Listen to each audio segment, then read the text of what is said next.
Welcome to the LAPUx Podcast, where we feature practical insights on how to lead with authenticity and courage in a changing world. This podcast is part of a growing collection of conversations with thought leaders in the corporate and nonprofit world who exemplify Christ-centered leadership. These thought leaders influence and contribute to meaningful professional development opportunities that seed our growing list of certificates and digital badges designed by our award-winning team who create world-class learning experiences that put humanity back into learning. Join us today in this journey to innovate and show the world what agile learning can be.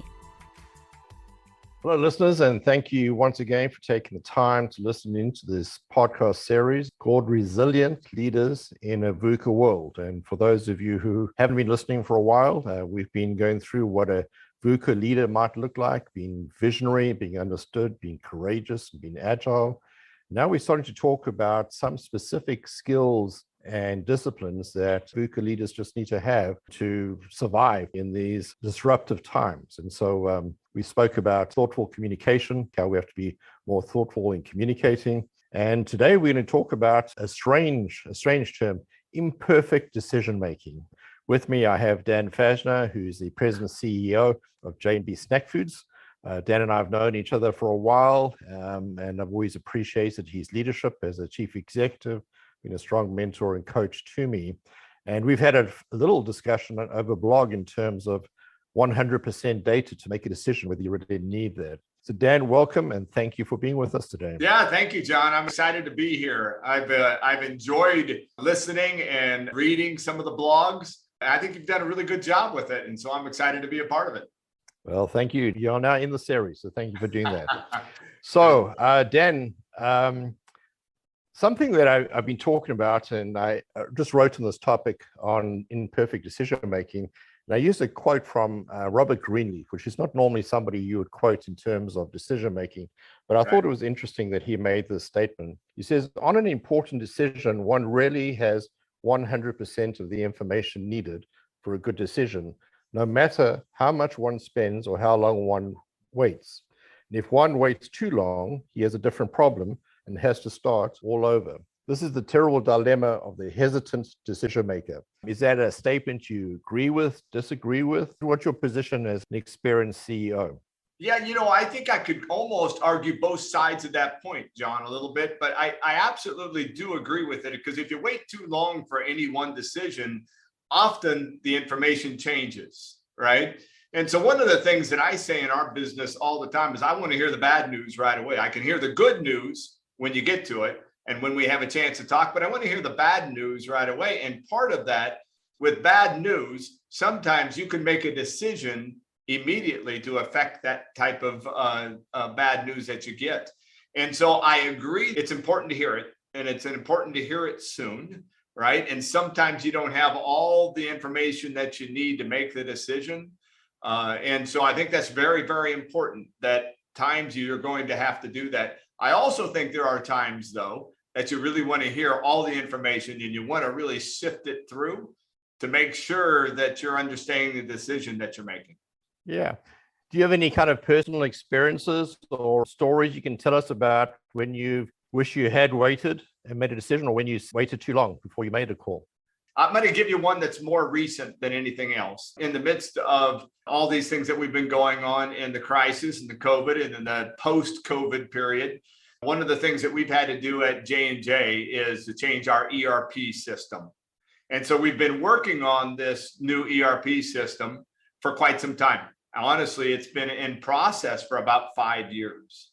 And as we came to the point of it's time to flip that switch, it's time to change, there were a lot of questions asked, a lot of decisions that needed to be made. We went ahead and decided that we're going to go ahead and do it. It's been one of those conversions, which isn't unusual, that hasn't gone well, right? That has affected our supply chain piece of our business. And so what I've learned through that is the longer it's taken us to make a decision to go live, the more some of that information became invalid. And that we've had to go back and now recorrect that once we did go live because it took too long to make a decision, which really implies the exact question you asked me to begin with. If you wait too long, is a decision different than it was to begin with? And that's one of these cases for us that we're living through right now. Yeah, because often in that period of time, stakeholders change, interests change, the world changes, and even your business objectives probably change. And so that does become a challenge with it. Have you seen, I mean, that's something that's a fairly long period, but have you seen your decision-making style change in the last 2 years during the pandemic? Right. I think we talked about early during the COVID period that, decision-making had to be a lot different than it was in the past. And part of that is because I use this quote all the time: a day was like a week was like a month is like a year during the COVID period of time. And things could change so rapidly. And so I think that did change our decision-making ideas and the way that you would go about it. One of the things that's so important to me when you're making a decision is asking the questions. I've said that my whole career is ask the question, ask the follow-up question, and ask the third question, so you best understand the issue to be able to make a decision. And certainly during this period of time that we're in over the past 2 years, you've had to progress that quickly because times change in a really rapid pace. What have you learned in the last 2 years in terms of being a chief executive, in terms of decision making, that you want to keep on doing? It's different from where it was perhaps prior to 2020. What is sustainable? What would you want to keep on doing that you hadn't done prior to 2020? Yeah, I think one of the most important things that I've learned during this period of time, I talked about asking the question, but really listening. Right. And so often we want to talk and not listen well.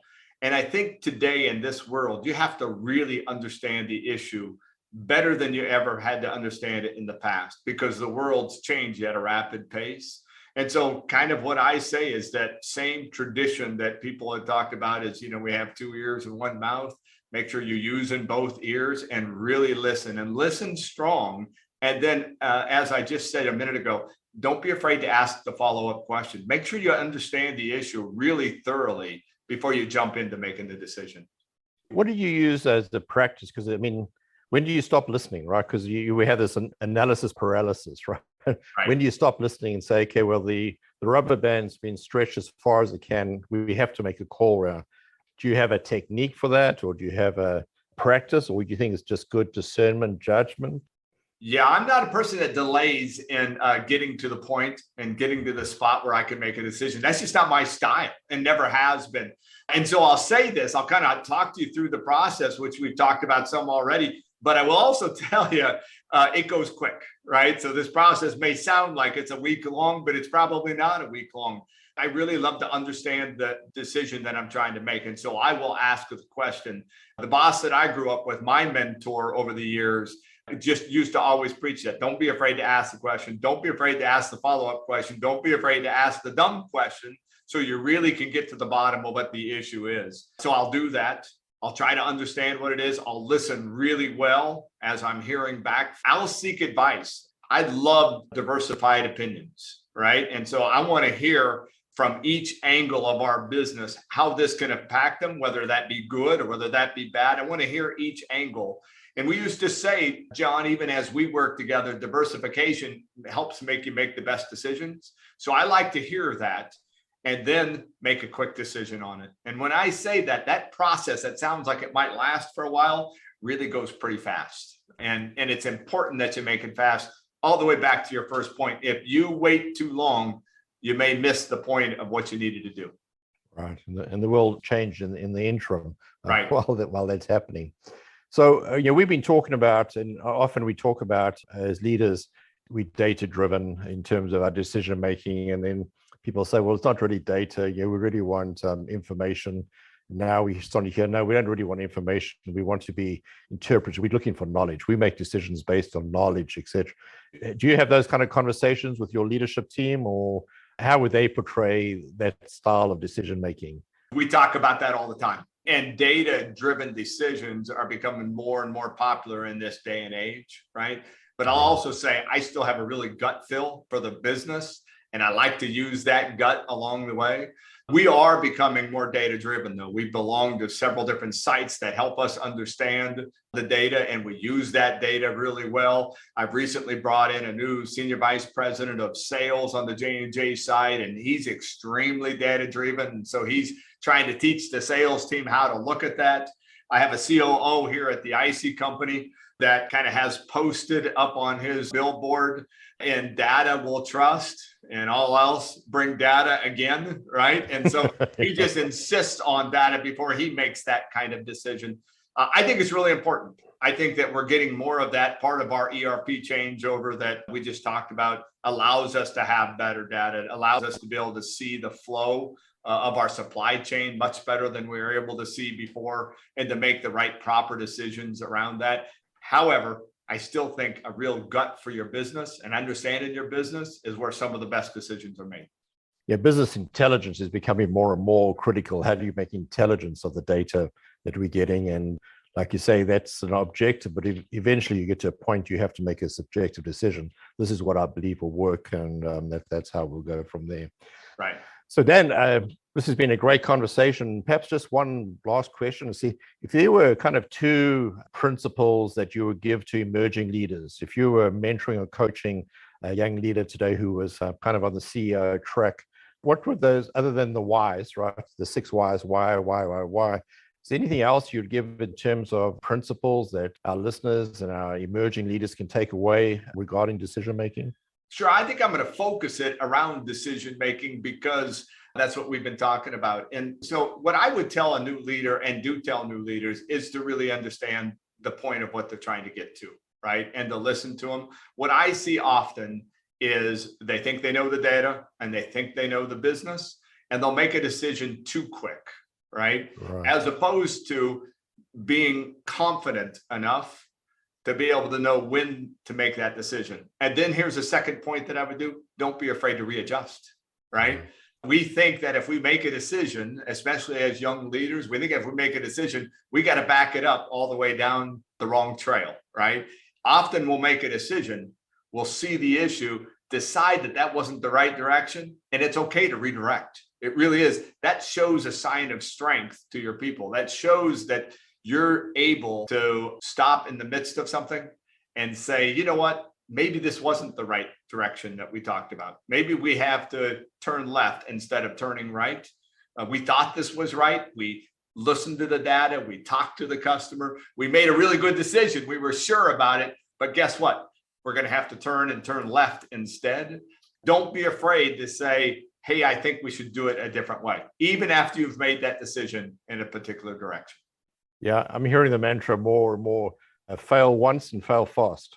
And be able to admit that to the group that you're in front of, right? Hey, we collectively made a really good decision, and it's turned out a different way. So now let's regroup and think about that one more time. Yeah, that's a mark of an authentic and a transparent leader, right? Absolutely. So Dan, thanks so much for your insights and input. I appreciate it, and I'm sure our listeners will do that as well. Next, we'll have the privilege of having Lenny Moon with us.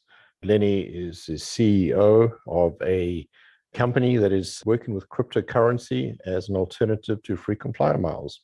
In this business, he partners with hotels, car rental agencies, and airlines, and has a lot to share with networking and collaboration, and that is the topic for our next conversation. So I look forward to having you listen in to Lenny and this conversation on how to network and collaborate in disruptive times. Dan, thank you again so much for being with us, and listeners, we look forward to talking to you next time. Thank you for listening to this episode of the LAPUx Podcast. We sincerely hope you enjoyed learning something new today, and that you have at least one takeaway to use immediately in your professional life. Please take a few seconds to review us on Apple Podcasts or wherever you're listening. We value your feedback so highly because we're doing this for you. Please also subscribe to this podcast, where we will be providing you with leadership training and resources as we hear from more Christian leaders from all over the world. Connect with us on social media so we can journey by learning together. All of our channels are listed in the show description. Before you go, we want to invite you to visit x.lapu.edu to see the courses that we've created for you. Check back often, as we are always developing new offerings. That's it for this episode. Thank you so much for tuning in, and remember, we're here to help you become a better you, so check out x.lapu.edu.